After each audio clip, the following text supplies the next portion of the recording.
அஸ்ஸலாமு அலைக்கும் வரஹ்மத்துல்லாஹி வபரகாத்துஹு. கண்ணியமிக்க பிரியர்களே,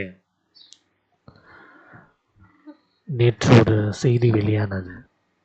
என்ன செய்தி அப்படின்னு சொன்னால், உலகத்தில் சிறந்த புகைப்பட விருதை பலஸ்தீனாக்கான புகைப்பட கலைஞரான சமர் அபு எலூஃப் அப்படின்றவங்க அதை வின் பண்ணியிருக்காங்க. வேர்ல்டு ப்ரெஸ் ஃபோட்டோ அவார்டு நடைபெற்றது. இது என்ன அப்படின்னா, அவங்க என்ன படத்தை அவங்க இது பண்ணுறாங்கன்னா, நம்ம ஸ்க்ரீனில் காட்டுற இந்த படம் தான் 9 வயது சிறுவனுடைய இந்த புகைப்படம். அந்த பையன் காசாவில் இருக்கார், பலஸ்தீனில். இந்த பையனுடைய 2 கைகளும் இந்த பையன் இழக்கிறார். இஸ்ரேலுடைய தாக்குதல்னால அந்த பையனுடைய கை என்ன பண்ணுது, துண்டிக்கப்படுது. அந்த பையனுடைய பேர் வந்து மஹமூத் அஸ்ஜூர். இந்த பையன் என்ன செய்கிறாங்க அப்படின்னா, தன்னுடைய குடும்பத்தோட காசாவில் இருந்து இங்கே போயிட்டு இருக்கும்போது, தூவில் போயிட்டு இருக்கும்போது, இந்த வழியில் என்ன ஆகுது, இஸ்ரேலுடைய அந்த தாக்குதல்னால இந்த பையன் தன்னுடைய 2 கைகளையும், இந்த மஹமூத் என்றவங்க தன்னுடைய 2 கைகளையும் இழக்கிறாங்க. அப்போது இவர் இழக்கிறாரு. இந்த படத்தை தான் அவர் என்ன பண்ணியிருக்காரு, எடுத்து அவங்க சமர் அபு எலூஃப் என்று சொல்லக்கூடியவங்க அந்த படத்தை அந்த ஃபோட்டோகிராஃபுக்கு அனுப்புகிறாங்க.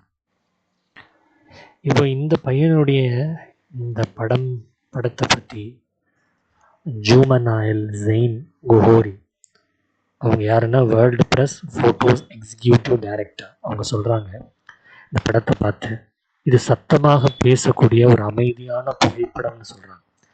இது ஒரு சிறுவனுடைய கதையையும் தலைமுறையுடைய தாக்கத்தையும் ஏற்படுத்துது, ஒரு பரந்த போரின் கதையையும் சொல்கிறது அப்படின்னு சொல்லி அவங்க சொல்கிறதாக நம்மளோட செய்தித்தாள்களில் நம்ம பார்க்கலாம்.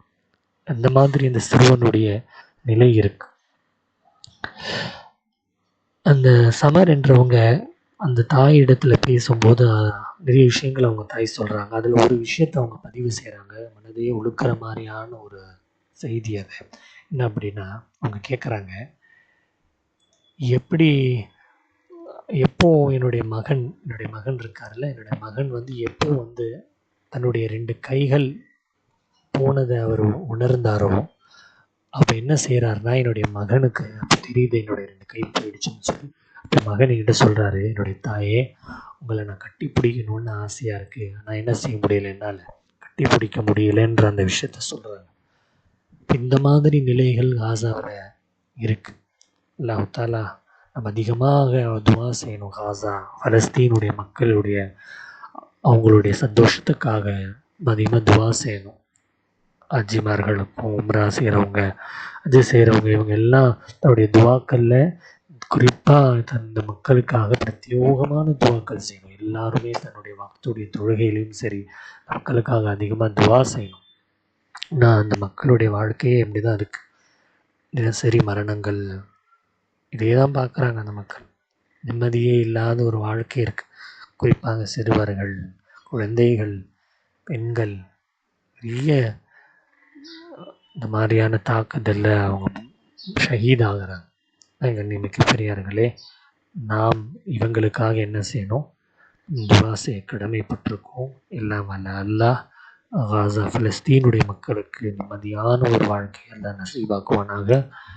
அல்லாஹ் தஆலா அந்த மக்களுக்கு வெற்றியை தருவானாக என்று துஆ செஞ்சு என்னுடைய உரையை நிறைவு செய்கிறேன். ஆமீன். வாஹிர் தவானா அல்ஹம்துலில்லாஹி ரப்பில் ஆலமீன்.